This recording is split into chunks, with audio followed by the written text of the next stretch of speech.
মর্তলোকে এসেছেন দেবী দুর্গা। আজ রবিবার মহাষষ্ঠীতে দেবী আমন্ত্রিত ও পূজিত হবেন।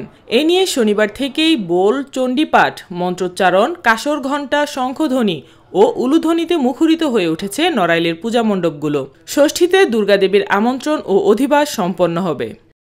পূজা মণ্ডপে ঘুরতে আসা এক প্রত্যক্ষদর্শী জানান, মণ্ডপের পরিবেশ সুন্দর।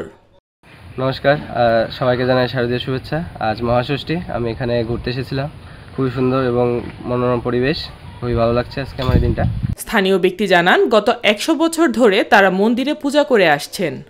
আজ মহাষষ্ঠী, আজ থেকে আমাদের এই মন্দিরে পূজা আরম্ভ হলো। গত 100 বছর ধরে আমাদের মন্দিরে আমরা নিজেরা পুজো করে আসি এবং আগামীতেও করব। ভবিষ্যতে আমাদের প্রজন্ম যারা থাকবে তারা করবার চেষ্টা করবে। স্থানীয় পূজা কমিটির সদস্য জানান, নিরাপত্তা পর্যাপ্ত পরিমাণে আছে এবং প্রশাসনও সহায়তা করছে।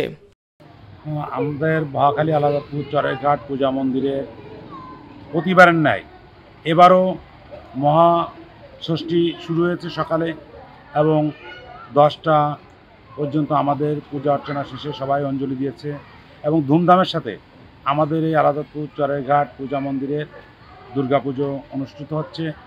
আমাদের নিরাপত্তা পর্যাপ্ত পরিমাণে আছে এবং আমাদের এই মন্দিরে যতটুকু সহযোগিতা গ্রামবাসী প্রশাসন থেকে দিচ্ছে তাতে আমাদের এই দুর্গাপূজা এবারে অত্যন্ত সুন্দরভাবে আমরা সম্পন্ন করতে পারবো বলে আশা করি।